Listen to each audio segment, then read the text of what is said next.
əziz izləyicilər, mən Fes Akademinin Kimya üzrə təlimçisi Həşimova Fatimə. Bugün biz sizinlə sertifikasiya imtahanına düşə biləcək belə bir sual tipinə nəzər yetirəcəyik. Xlor atomunun normal halda tək elektron sayı n olarsa, onun maksimum həyəcanlama halında olan tək elektron sayını müəyyən edin. Gəlin əvvəlcə normal haldakı elektron konfigurasiyasını yazaq. 3s2 3p5 formasında olacaq və onu göstərsək.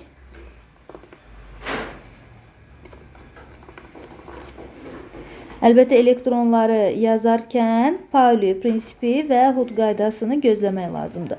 Gördük ki, burada normal halda sadəcə bir dənə tək elektronu var və tək elektronu biz tapşırıqda n ilə işarə etmişik. N deməli 1-ə bərabərdir. Və burada deyək ki, maksimum həyəcanlama halında. Əlbəttə ki, 3-cü energetik səviyyədə boş D orbitalı var xlorun və orada maksimum həyəcanlanma halında deməli elektron konfigurasiyası 3s1, 3p3 və 3d3 formasında olacaqdır. Buna səbəb nədir? Buradan və buradan mərhələli şəkildə elektronlar 1-1, 3d0-a keçəcək. Nəticədə konfigurasiya 3s1, 3p3, 3d3 formasında olacaqdır.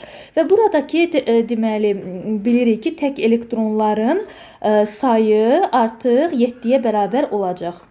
Buradakı tək elektronların sayı 7 olacaqdır. Və bizdə deyir ki, onun maksimum həyəcanlama halında olan tək elektronların sayını müəyyən edin. Tək elektronların sayı 7-dir. Deməli, n isə 1-ə bərabərdir. N üzərinə gəlsin 6 ifadəsi bizim tapşırığımızın cavabıdır. Çünki n 1 olur, 1 qiyməti almışdır. 1 üzərinə 6 gələndə 7 edir. C variantı deməli testimizin düzgün cavabı olacaqdır. Siz də hər hansı bir mövzuya aid sual izahları istəyirsinizsə, rəy bölməsində bildirməyi unutmayın.